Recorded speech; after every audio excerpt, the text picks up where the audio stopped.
Well, ladies and gentlemen, welcome back. It is afternoon at the museum here at American Zarathustra, and I have a very good friend and a fabulous guest on in my American Zarathustra channel, GC. How are you today, sir? Pretty good, sir. Just hanging out with you. About to see some neoclassical art and such. Beautiful, beautiful. So GC has been on American Zarathustra YouTube talking about fourth generation warfare. He's got a military background. In our last show, we went into talking about communist strategy and a lot of political stuff. So, but today we're going to focus on the cultural health. You know, that's part of what this show's about. I'm just still paranoid that the background music might be just a hair too loud, but let's see if I can turn that down a touch. It's weird about classical music because it'll be really soft and then it'll explode. you know. But anyway, we'll kind of cool that down for a bit and get started with the show. Let's see, I'm going to see if I can share the link to the show in the chat so people can share that with their friends and their social networks. Sharing is caring, as they say. And honestly, everything that we do, everybody in the audience should be sharing like crazy. It's all about the networking. So yeah, really. And not everything, not everything has to be political all the time. We need to focus on cultural stuff as well. Our online sphere, our political online culture is maybe oversaturated with politics in a way, and on top of everything we're getting from our regular streams of information. So it's nice once in a while to take a break.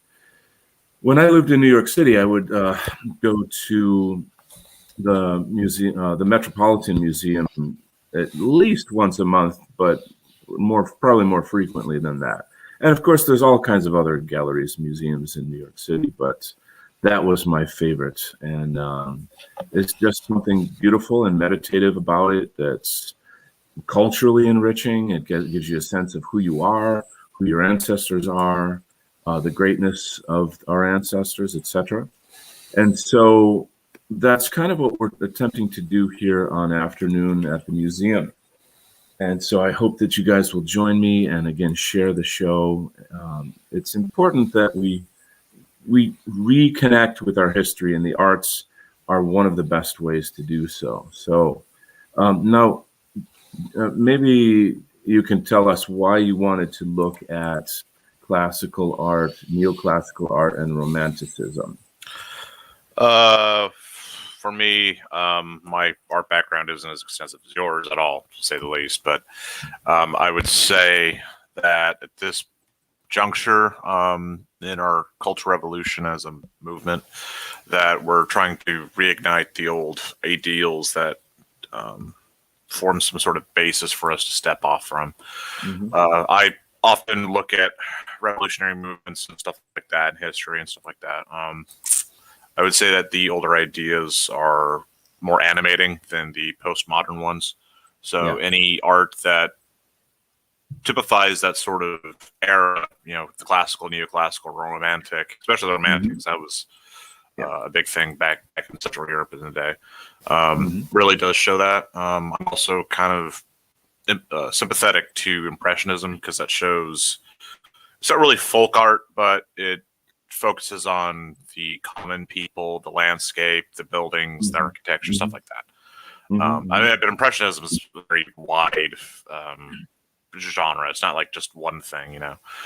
Whereas neoclassical is much more like not the reinvention, but the reanimation of classical art, which is a little bit more specific. Right. It's interesting how every art movement, in some way, is a reaction to the one just before it. In some way, I suppose it, of course, you know, interacts or responds to culture, politics, evolution, technology, all these various things.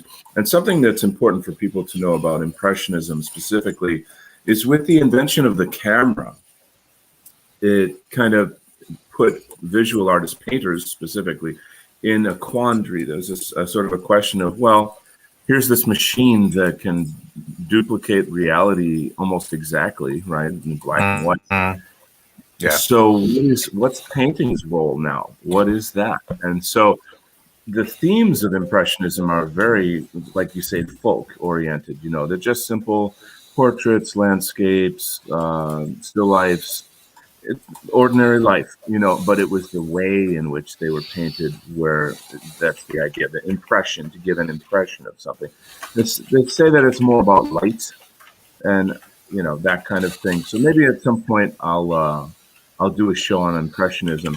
Jim, for me as an art teacher, artist, art historian to some extent, I feel like Impressionism has gotten more time in front of the public than any other art movement. So I generally like lean away from it, you know, but you know, I still love it. It's just a part of our culture. It's part of our history. So that's a beautiful thing. And of course the aesthetics are always important. So let's start looking at some artwork here. I'm gonna do a little screen share. Just a second here. Maybe you can tell the audience a little bit more about yourself, GC. Yeah, sorry. I'm still having my morning coffee. What would they like to know, you think? Well, I'm thinking what shows that you've appeared on other than American Zarathustra. Okay. A few. The longest running one I was on recurring was the War Room. That was the TRS era 2017. Okay, it feels that long ago, but 1917. Yeah. Sorry, I'm still waking up. Let's see here, what else? That Surviving Why America. I had my own thing for a while in college, but I deleted all that. Okay. Yeah, a few. I mean, we're such a niche market of YouTube streaming community. It's kind of hard to keep track of who has what show, and they even change too. Well, it sounds like you're mostly affiliated with the right stuff. Is that generally correct? Yes and no. I mean, it's I don't know what to say, man. It's like I kind of do my own thing, and I just meet people. You know, it's just that's cool. That's cool. I met you just out of searching, really, and just finding the guy with your skill set. Nice. And from there, I've networked through you a little bit, and I brought you people. It's just this mutual compatibility that we both have. So I love it, actually. Yeah. It's just an organic thing. It's not like it's an organization. I actually have some pretty close friends that are really, really closely connected with the right stuff, and they're trying to get me connected to them. And I've just been so busy, but I will get around to doing that, and then our cultural sphere and political spheres can cross over and even more. So that'll be exciting to see, you know, where that goes. I think that it'll strike an important balance for the health and future of our movement for white well-being. So anyway, let's focus a bit on the art here. We're looking at classicism. Just going to read this real quick. Classicism was a separate trend in Baroque Europe painting. Baroque European painting, a style of art in which adherence to accepted aesthetic ideals takes precedence over the individuality of expression. Exactly. Yeah. Interesting. Yeah, that's very Western in itself, right there. Yeah. In simple terms, it was a restrained, harmonious style that believed in the primacy of design rather than color or expression. That strikes a chord with me because design is a huge thing. Composition, for me, is very important as an artist. What would that entail in the classical framework then for you, for as far as the we're gonna dig into that when we look at things. Yeah. During the Baroque era of the 17th century, the classical tradition was personified by the French artist Nicolas Poussin. If I pray I'm saying that correctly, I believe I am. Who spent most of his career in Rome. Poussin is probably best known for his mythological paintings like Abduction of the Sabine women, and at Arcadia Ego.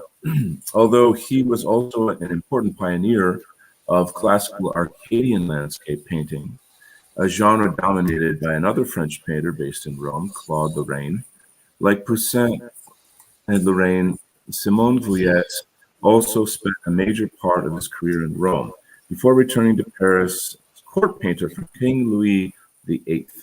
He was noted in particular for his muted style of Baroque painting, which avoided both the extreme naturalism and drama of Caravaggio and the contrived painterly effects of the most intense Italian Baroque art.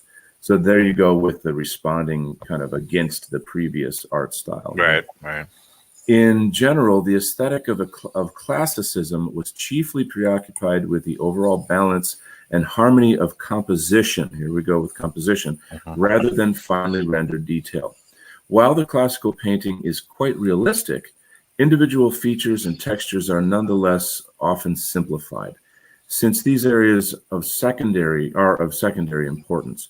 Consequently, the elements of a classical composition, for example, human bodies, faces, landscape features, take on a similar generic appearance as they are idealized, as the irregular and inharmonious aspects of the real world are smoothed away. That's quite powerful right there. The idealization of man in nature. Right. And that if you think of Greek sculpture, of the gods and these things, there's a kind of it's realistic yet heroic and idealized in a certain way. So let's start looking at some works here. Talking about composition. Composition is the layout of a painting. It's how things kind of flow and interact with one another. So as I kind of scroll through all these examples, there's a lot to respond to. Let me start. Maybe I'll start here. Sleeping Venus, Surprised.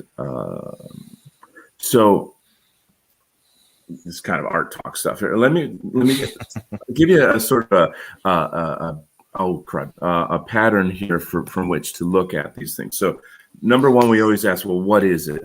Describe it.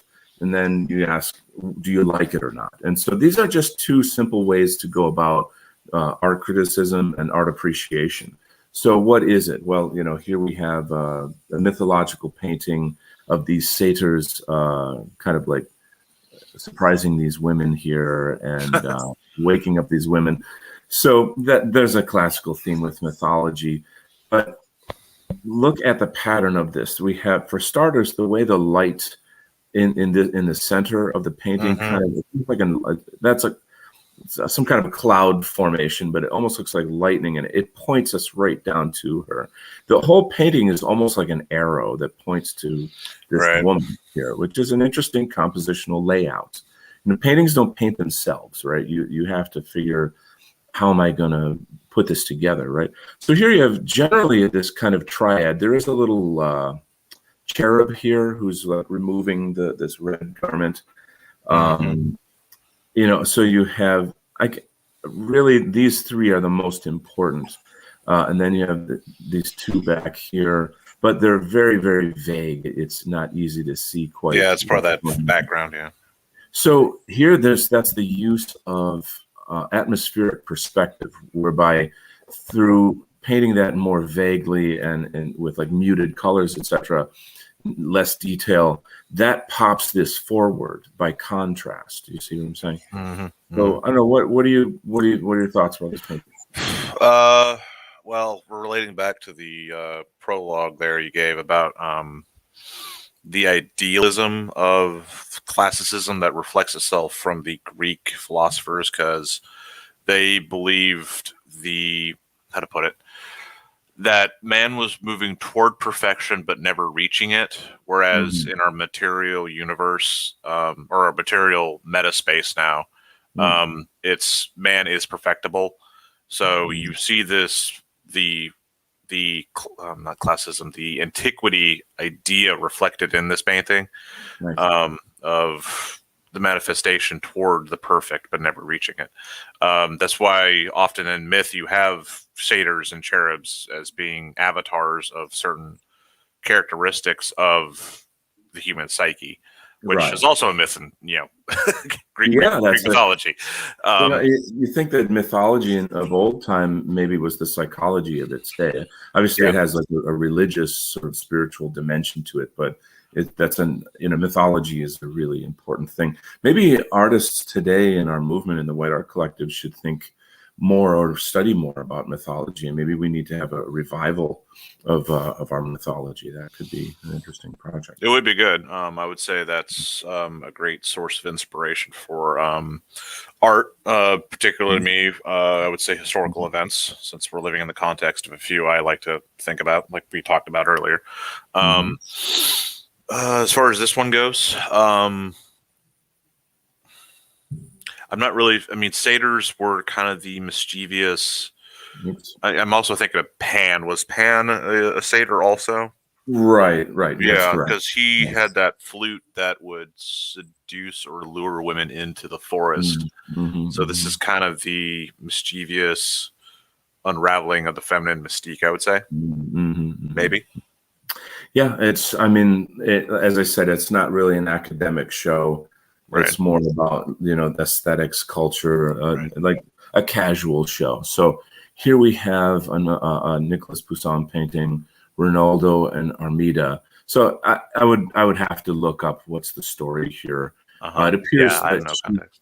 Right. It appears she's trying to murder him with a knife. There's a cherub that looks like he's stopping her. It's an angry cherub too. and there's the name of our new band, Angry Cherub. Right? And then there's almost, and so here we have a soldier in the kind of Roman attire. So let's look at the idealization of this. So for starters, there's a great deal of rhythm in this painting. So the rhythm being the kind of the lighted areas where there's a parallel. So you see how like his arm, his legs, even his torso and her arm, and even maybe a bit of the white cloth in the back here, they all follow the same angle. And so they create a visual rhythm through which there's a sense of motion in the painting. Of course, her leaning towards him and then, putting her hand over his, that's almost a kind of romantic little interaction right there with the way that she has her hand on his hand. So perhaps she's actually falling in love with him here, which is probably what the story is, since there's a cherub there, right? Yeah. Look at the simplification of the color here, right? We have blue, red, and then all these kind of muted earth tones. And then the white it really pops out.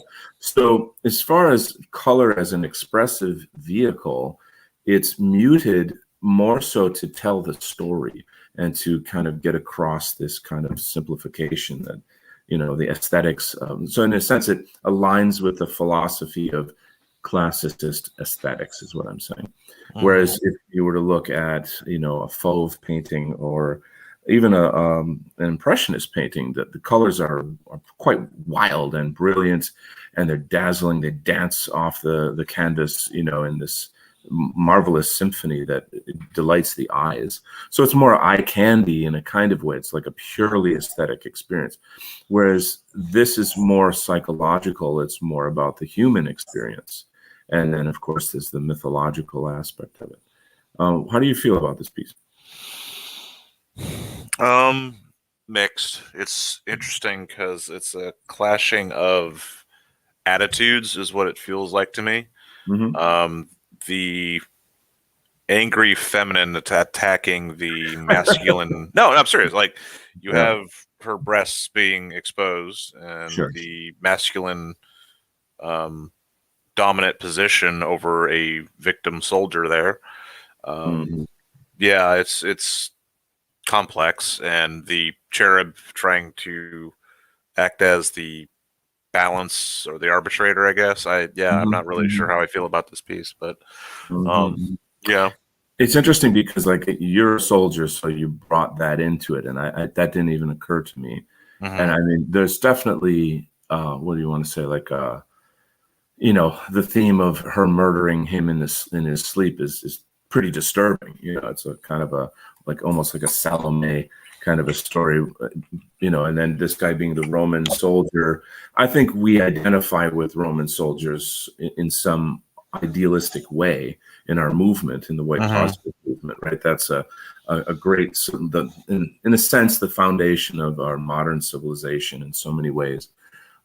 So, a kind of a bare-breasted feminist going to kill him.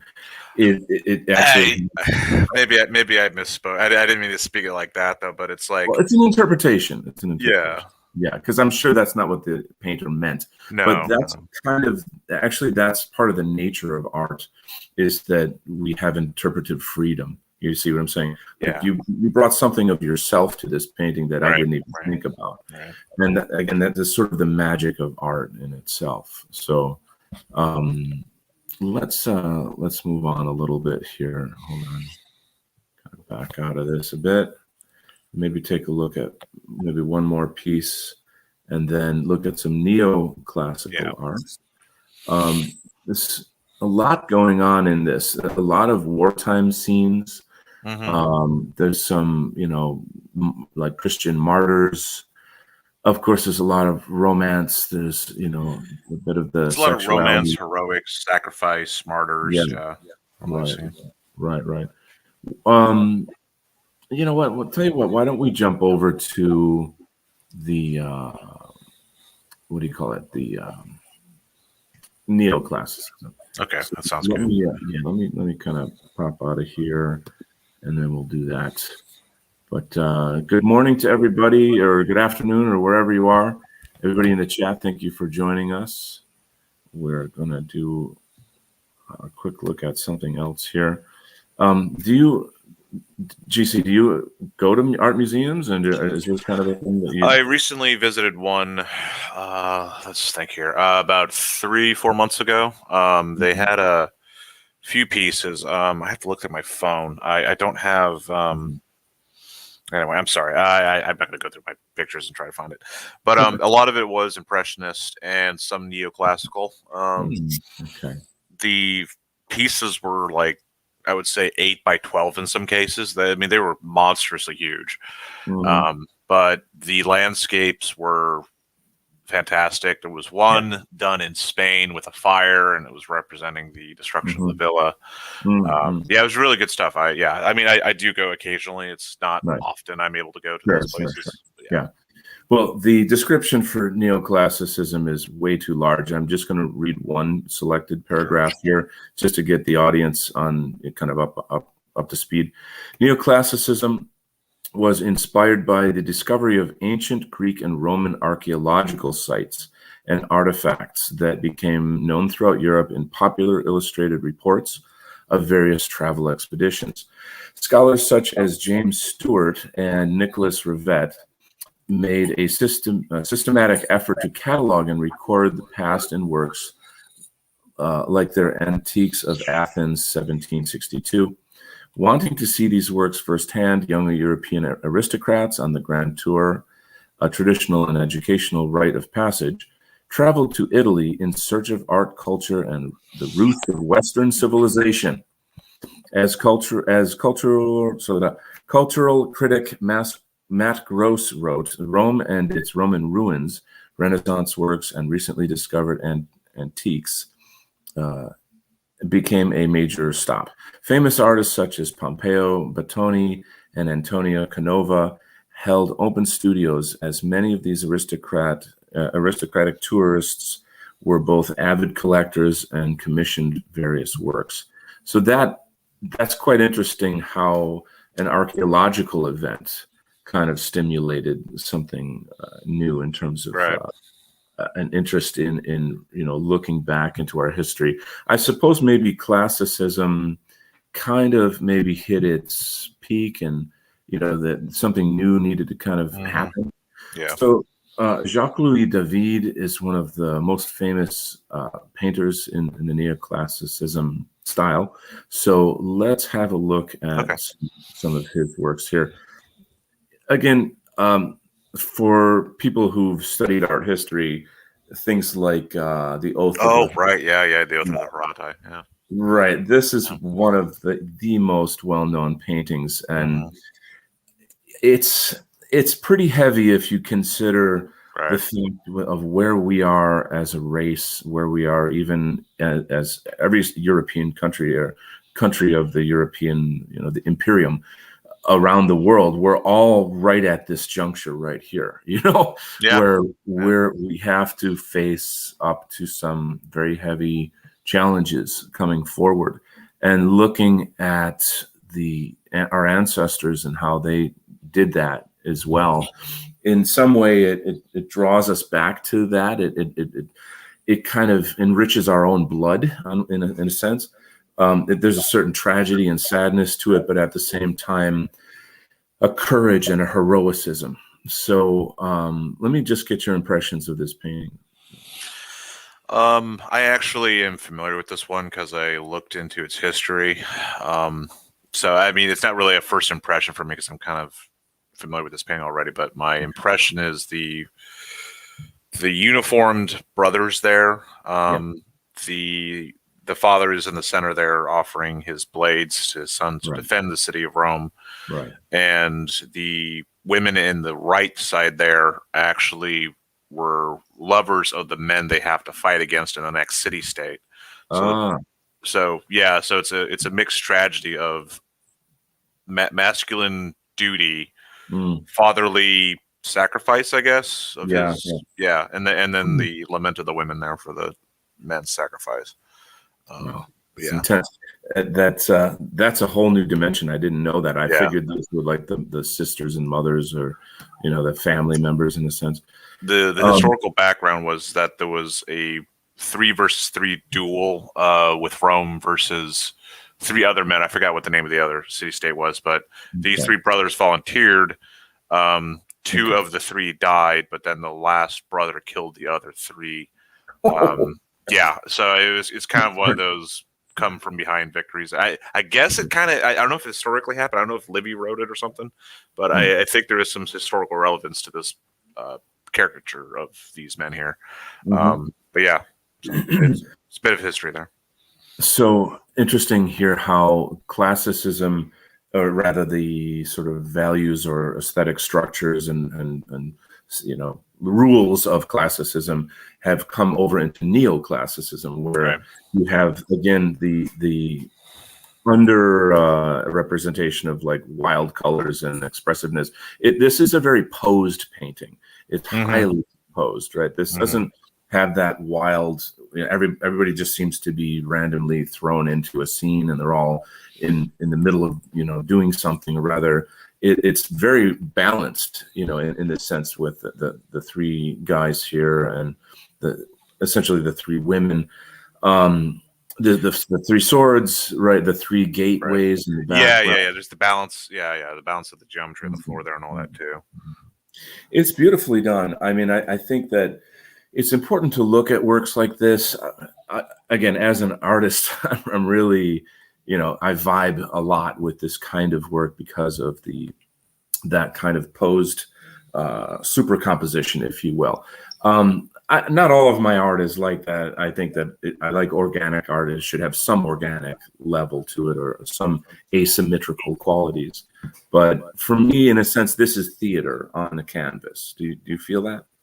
Yeah, this is how to put it, not I hate to say prologue again, but it's the start of the climactic rise in the arc of the story, basically, because this is the final step before taking the blade to defend your city and your polity. And it's I've one little nuance here. The brother with his arm around the other brother here. I feel that the brotherhood. The sense of brotherhood in this.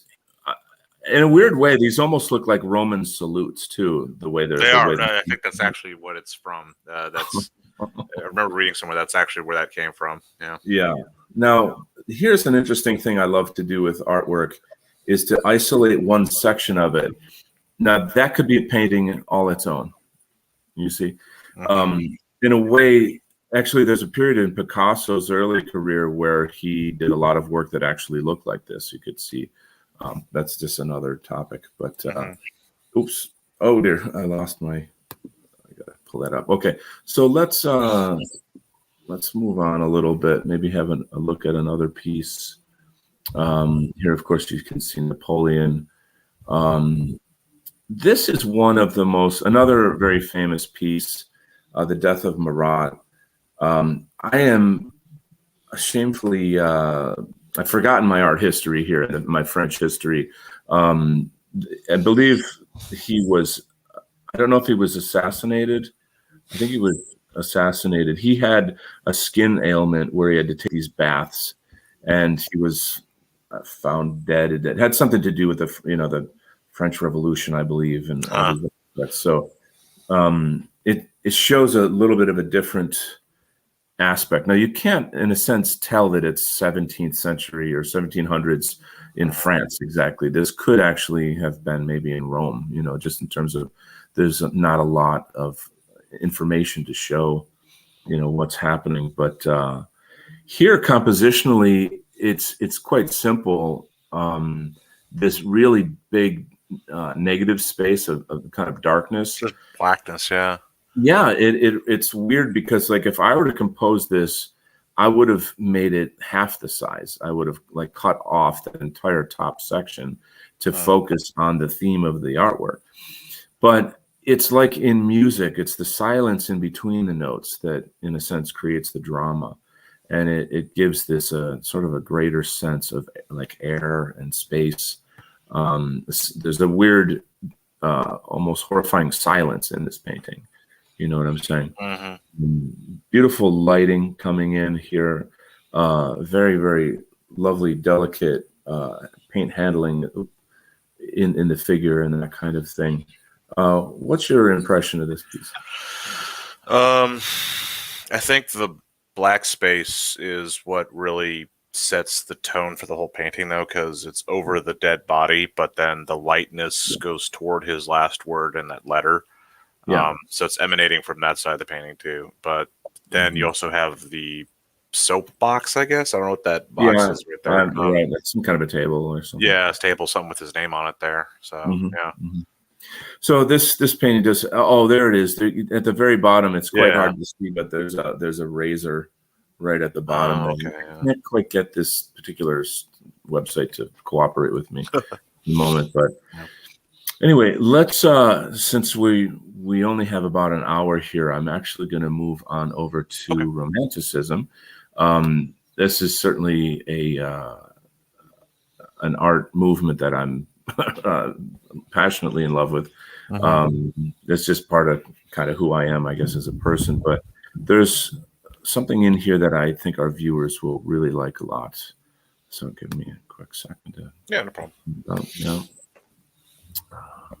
Classicism. Here we go. And what do you see right there on the? This is like the very famous meme, right? In our meme that was used by William Pierce for a long time. Yeah, Caspar David Friedrich. This painting itself, wow! I mean, I've talked about it on other shows. It just resonates so much with us in so many ways. There's a lot to say here in terms of this is a weird device that Caspar David Friedrich used a lot, where he would show the back of people facing away, looking into the romantic landscape that he had. You think of the mountains of Bavaria and that kind of the German spirit and these things. And it comes across, there's a contemplative quality to this, where, I guess that sort of like echoes or implies things like the philosophical tradition that we have, Friedrich Nietzsche, man's kind of questioning his own existence, looking into our history and that's what we're doing now, in the face of white genocide with the globalist elite and their genocide jab and all the unbelievable, surreal things we're going through today. It's a time of reflection. And so I think this piece is really, really powerful. Let me read a little bit on Romanticism here. Sounds good. Yeah, just to, once again, kind of get the audience up to speed a bit. I don't think I'll read this whole thing. It's too long. I'll have to leave the link in the chat. Romanticism, also the Romantic era or the Romantic period, was an artistic, literary, musical, and intellectual movement that originated in Europe toward the end of the 18th century, and in most areas was at its peak in the approximate period from 1800 to 1850. Romanticism was characterized by its emphasis on emotion and individualism, as well as glorification of all the past and nature, preferring the medieval rather than the classical. Now that's an interesting contrast to what we're what we were doing earlier. Yeah, exactly. It was, which is in a sense an interesting dichotomy of the Western soul, like the Western biospirit. Yeah, how we kind of go between these two things, and everybody they're going to gravitate to one or the other. So let's move on. It was partly a reaction to the Industrial Revolution, the aristocratic social and political norms of the Age of Enlightenment, and the scientific realization of nature, all components of modernity. It was embodied most strongly in the visual arts, music, and literature, but had a major impact on historiography, education, and the natural sciences. It had a significant and complex effect on politics. And while for much of the Romantic period it was associated with liberalism and radicalism, its long-term effect on the growth of nationalism was perhaps more significant. Well done. Well done. Yeah, so, I often like to think that Romanticism is kind of the Aristotelian idea of Romantic art in a way, because with the classicism and neo-classicism, it's about the form of something, and Plato was always about the form of things maturing and materializing themselves in our plane of existence. Whereas Aristotle, in part of his philosophy, was the idea of something to move toward that, sort of the idealism of what you'd want to do in this world. So Romanticism is kind of that individualist idea of that sort of like. Wow. Anyway, yeah. So that there's some interesting connections that perhaps we can make here, because we look at this piece and it's clearly mythological. Blake comes to mind actually as I look at this. It just feels very much like Blake, but this is an artist, Henri Fuseli, and here we see this character who appears to be fighting some kind of a sea serpent on a boat. So this is Thor, obviously from the title, but the sea serpent is the world serpent. Oh my gosh, I can't remember. I can't believe I don't remember this. I actually do know the sea serpent's name, but this is supposedly happening at Ragnarok when Thor strikes down the world serpent and in turn is poisoned accidentally by the world serpent, and that kills the Thunderer, basically. Wow. So there's almost this kind of a theme of self-sacrifice. It's also the ending of the cycle, because in the not the Havabon, the Eddas, the Snorri Sturluson articulated that the age is going to end when all the gods are dead and all the forces of chaos are ended, basically. But there is also I say reincarnation, but Balder, who was killed earlier by Loki through the vine of, what was it? I can't believe I'm forgetting these things. Anyway, it's all right. Yeah, no. So anyway, so he was good, but he comes back in the next age, and there are some people that I think remain nameless. I'm not trying to meme like what we usually say is nameless. But okay. They're actually humans. I don't think that are named. Oh, okay. I'm sorry. Yeah. So anyway, so there's this so with this climactic end of the age we live in. Jormungandr is the name of the world serpent there. Okay. But yeah, so anyway, so they kill each other, and then the age after that is the spring of a new age, because a lot of pagan pre-Christian cultures had a cyclical understanding of time. Right. Whereas with Abrahamic religions, it's very linear.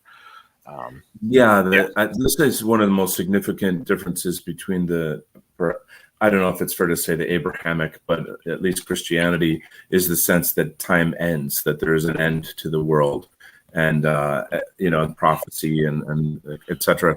Whereas the indigenous European religions, if you want to call them, I think are closer to Eastern religions in the sense of like cycles, and even Native American people that I've talked to about their spiritual notions, that it's interesting to me how indigenous peoples around the world, regardless of race and ethnicity, somehow they're plugged into that. And I don't know what it is, but there's a similarity there is pretty much what I'm saying. So that's fascinating. But let's just talk a little bit about composition and aesthetics here. This is obviously wildly different from what we've looked at before. It is still very posed, though, in a sense. I mean, it is. Even though this is a highly dramatic and the use of space, contortion, the light, the drama in this. The anatomy of the serpent and man there, too, yeah. Precisely, it's very idealized. There's just so much energy and movement in this piece, but in a way, it does still share that classical or classicist notion of idealism. So I find it interesting. I think this is a really powerful good piece. Yeah. So let's see what else we can find here. Well, I don't want to just focus on this artist here. Let me look at some others. His work particularly is very fanciful. I think I might have no. Here we are. Well, I'm not a fan of Francesco Goya. I've heard that name. Yeah. I think his paintings are ugly. I forgot I know one of his pieces. There's an English one. If you type in Lament of Icarus, and go through backwards, seeing who the author is and the rest of his paintings, there's a lot of good stuff there. I think Romantic era. I'm feeling as if I'm probably going to have to. Oh, here's our guy, Francesco Hayez. Okay, this is interesting. Okay, you and I know what we're thinking. This particular guy right here. I guess what I what should I do here? Let's see. Should I go in or should I not? Let's go ahead, man. Okay, let's go ahead. Okay. So everybody who knows my channel, American Zarathustra, and you've seen my live studio painting sessions, I did several videos on me replicating this painting for a client. And it was one of the greatest challenges that I've ever had, actually, as an artist, and a joy to undertake that challenge. I know it's hard work, but I don't know how to explain it. It's like when you love what you do, in a sense, it's play, but and it strengthens your skills. Like, it's really anything that you do that's really hard to do. When you're done with it, you're going to be stronger and better, at that. So can you tell us anything about the theme or the history of this painting? So this was around 70 AD. The Emperor of Rome actually was, at the time. Okay, so there was the Jewish Hebrew rebellion, however you want to label it, at the time in 69 AD against Roman rule. I don't remember exactly the motivation for the rebellion, but anyway, so it happened. Palestine was pretty much liberated from Roman rule. The one of three emperors, I think, in 68, 69, Vespasian, who was Titus's father, marched through the north of Palestine, sacked the cities back under Roman control, saved a lot of Roman lives, and was called back to Rome for some big imperial reason. Anyway, so he went back. Yeah, I forget. So, well done. So Titus takes over. I think actually Vespasian dies in Rome. So Titus takes over. Titus was in the first part of that campaign, and then once most of Palestine is taken back, they lay siege to Jerusalem. And this is a 4 months. So it's not really a siege; it's more of an assault, because sieges you can just camp and wait out and starve them. This was an ongoing assault, so they built up huge ladders, towers. They even sapped underneath some of the walls, I think, and all these things. Anyway, so this is the climax of the siege of Jerusalem at the sacking of the Second Temple. And the reason why this is so significant, I think, in our time is because in the American religious landscape, you have a phenomenon called dispensationalism. Dispensationalism is the idea from the Scofield Bible, which is a bastardization of the King James Bible. It's a Jewish edited Bible. It is. Well, if you want me to get autistic about this, I can, but J.P. Morgan saw this and said, "Oh, I can use this along with the Balfour Declaration with my buddy over there working on that to radicalize the American evangelical community here." So he literally bought the rights to the Bible from, I think it was James Schofield was the guy's name, but his last name was Schofield. Anyway, bought the rights to it, said, "I'm going to print this for you on my own dollar, and any sales you make goes back to you." So he literally gave them back the Bible, all these printed copies, and they went out evangelizing the rest of the American heartland. Gestate that for 100 years. You have an American religious right now that believes that the sixth age of dispensationalism is what we're living in. The seventh will begin with the return of Jesus, and the return of the prophecy of that of the Son of God is that the Jews have to build the third temple.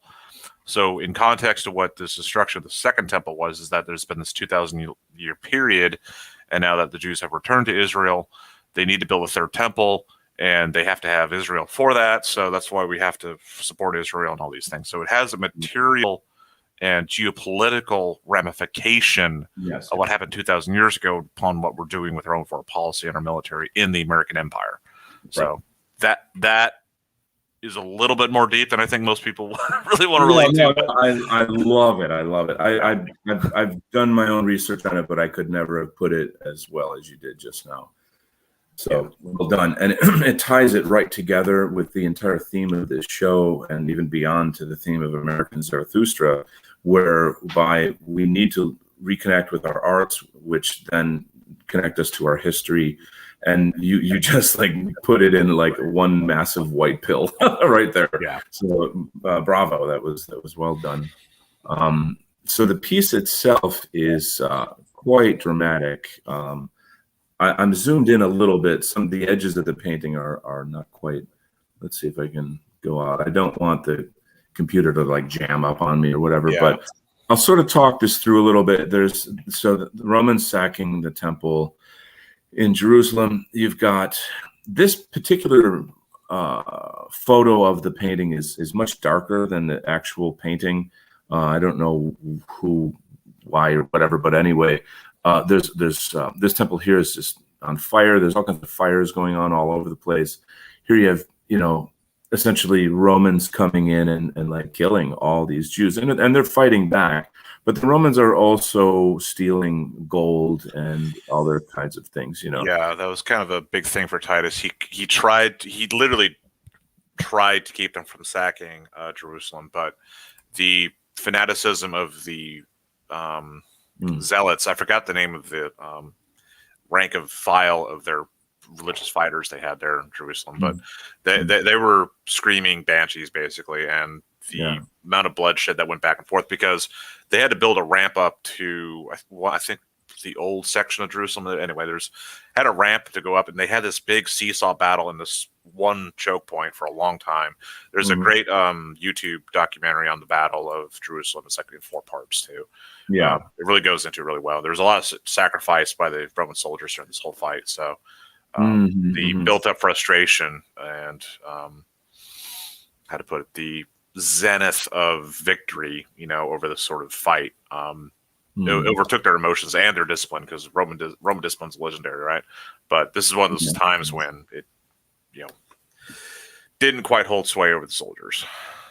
Interesting. I'd like to know how that all plays in. I think I understand from my study of this event that part of being a Roman soldier was that you took part in the booty. You were able to kind of, gather wealth from the places that, they invaded and what have you, which I think is just normal in all forms of war. Most, yeah. I mean, I Mhm. think even Americans. Well, I was just talking about VA things they did. It was, I forgot what time it was, but back in the day, even the American soldier was granted the land for fighting in wars and coming back home. Yeah, I mean, it's a very old tradition to reward your soldiers with booty and land grants, basically. Right. Well, I feel compelled. Just my art history teacher, his ghost is hovering over me, and he's saying, "You better show some Francesco Goya here." Okay. It does. It's just one of those things. Even though I don't like his work, doesn't mean that we shouldn't look at it, and that obviously there's aspects of his work that are quite powerful. A lot of people might know this one here. It's Saturn devouring his own sons. It's a very macabre painting. Yeah. Goya, the reason why I don't really like Goya is just I don't think he paints people very beautifully. Like, he doesn't have a really strong sense of how to paint women or various, I guess he was kind of maybe more of a caricaturist in some regard. Like, the way that he painted people showed, in a sense, their ugliness. I think where he's a great painter is in cases like this, where you have this execution scene here. He, to my understanding, is very much into the politics of his day. Right. And I think there's something that we in the White Art Collective can draw an inspiration from there. That we are, obviously, to some degree or other, political artists. Some of us more so than the rest of us, right? So there's something to be said for that. Now, this is a beautifully composed piece. Once again, the theme of this show seems to be about composition a lot. Yeah. Right. So like here again, the rhythm of the soldiers, the contrast of dark to light, the contrast of order to chaos, where you see everybody's kind of huddled and piled together, etc. The use of muted tones, once again, in terms of like the use of color. Here we have kind of a nice theme back here with this. I don't know, I wouldn't say that's quite a castle, but some sort of a large building that Of some sort. perhaps an armory or something. But it shows the context of the sort of the system or the society that they're living in. Yeah. It looks like it gives depth to the painting.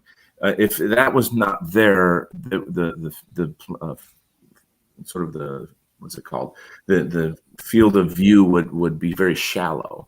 Like when we were looking at the death of Marat, the background was just this big black area, and that works fine as he's in a room and you're right up close to him.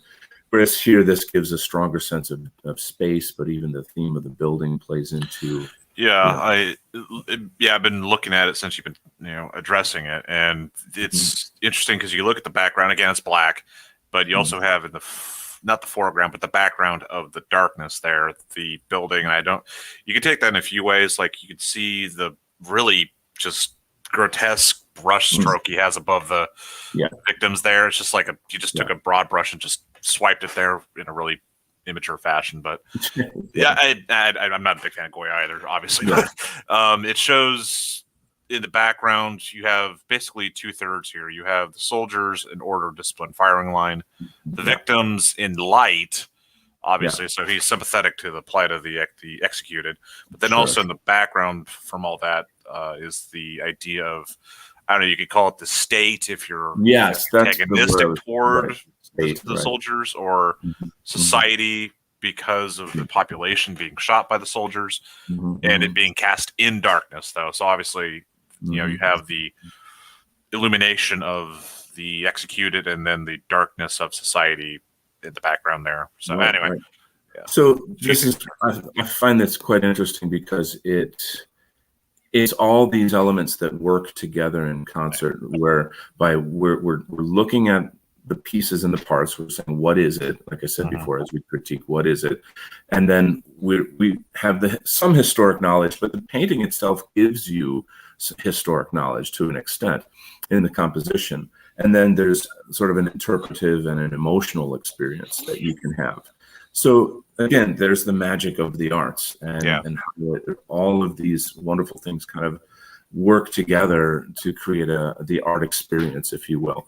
And for us in the white positive movement, we need to do that. We need to be literate, visually literate, artistically literate, and especially those of us in the white art collective. So, but just one small thing I want to point out is the use of light in the way that this entire composition operates. Now, there's other people around here. If you look here, you can see it almost looks like the painting is unfinished. There's some kind of Yeah. spirit distance here. Yeah. Now, that I'm not really like, I'm not trying to critique him per se. I think that that's intentional, but the white of his shirt and the light of this lamp kind of reflecting off of him, obviously it's think of it like music. That would be a crescendo in a song. It's like the climax in a theater play or a movie. I just had a thought. I don't mean to interrupt you there, but I think Go ahead. I think the pose of the guy in the white shirt and beige pants there, since Spain was still it's still very religious, but in 1808 especially, the primary subject of the painting there is in a Christ-like posture. Right. So that looks like hanging from the cross, his hands would be above his hand, and it's being executed by faceless people again. So that might have some sort of religious context there too. This is again, the power of interpretation and the freedom of interpretation within the art process or the art experience, and you're really bringing a lot to the table with that. I really enjoy that, appreciate that. It gives more depth to my experience of the piece as well. So here's an interesting area here. You know how I was saying, like, sometimes you can see a painting within a painting. And if we just look at the center here, where we're looking past the guns and the bayonets, and we see the agony of this man sort of, gnashing his teeth or whatever, kind of clawing at his face about, I'm going to my death. You see the fear in the eyes, the glimmer in the whites of his eyes as he's approaching his last moments, the sorrow of this man stooping down, perhaps praying, Lord, take my soul, this kind of thing. So there's an enormous amount of humanity in this. Yeah, the more I think about it now, and looking at, because I didn't see it until you zoomed in, the bayonets on the guns. I mean, the Roman soldier piercing the side of Christ with a spear. Right? So he intentionally put the bayonets in the painting there. The lamenting crowd, which was also in the on the mount there, and then you have a number of figures there next to this Christ-like figure dying on his knees. There, it looks like. So, it seems like it's really kind of just building on top of itself there. After I thought about that, really. So here's an excellent example.